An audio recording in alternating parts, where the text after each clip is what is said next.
So just a quick video about a couple of small updates that I made. Mostly bug fixes and stuff, but I did a little bit more work on layout. And so at this point, the script is actually becoming the thing that I wanted it to become, something that can just slap into your build and it starts working with minimal setup. And so here's what I did. If you're showing ore and ingots and ice at the same time, the ice box is quite large. And the reason for that is, for example, if you do have like an oxygen tank or something, then it will fit in there. And then hydrogen goes under that. I'm not going to change the size of the box if you don't have either of those things. Just like when I was testing all the different combinations, it seemed to make most sense to leave it like this. But what I did decide to do is, since in the ice box I have on the left ice, which is like, I don't want to put ice in the same box, let's say, as ore, because it's not exactly the same thing. You know, when you're playing survival, ice plays a slightly different role in your game.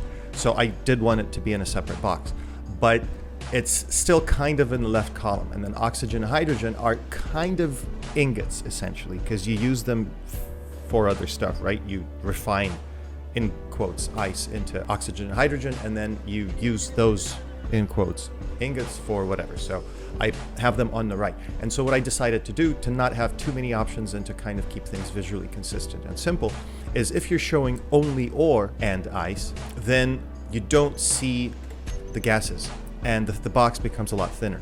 And so this way it's a lot more compact, and this way you only see what logically makes sense together. Conversely, if you switch it to ingots, you now see the ingots and the gases.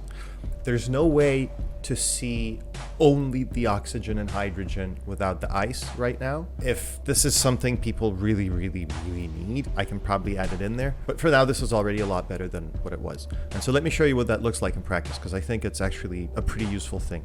Let's just switch this back to ore. So it does fit much better on the screen now, and you can actually see things a lot better this way. And you can see that we're completely empty. Let's get some stuff. And watch the bars, by the way. I did a little bit more work on the bars as well. There's still stuff to do, but it's way better than before. So the question of how to show these bars is still something that's bothering me. Normally when you put a fill bar, it's out of a known empty space. So like you have a container and you show how full that container is.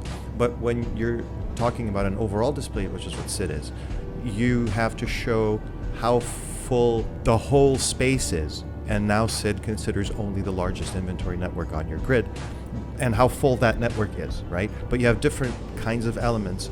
Not all of them can go in all inventories, which is a big thing. It's not just item types like ore or components. For instance, you might have a survival kit where it only takes a certain specific types of ore, not all ore. So the question of what exactly is empty space is not as easy to answer as I originally thought. As the system is full, and you can see that because the bars are red, you can also see how much of the stuff you have in relation to each other.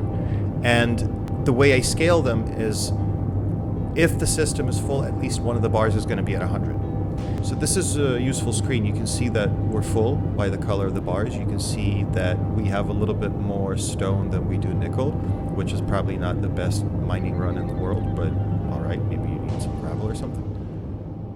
And so now you see that this is also useful on the truck side, because you see how much stuff is coming in, what exactly is being loaded. I just think this new layout is way better than before, and I hope you guys like it as much as I do. Thanks for watching.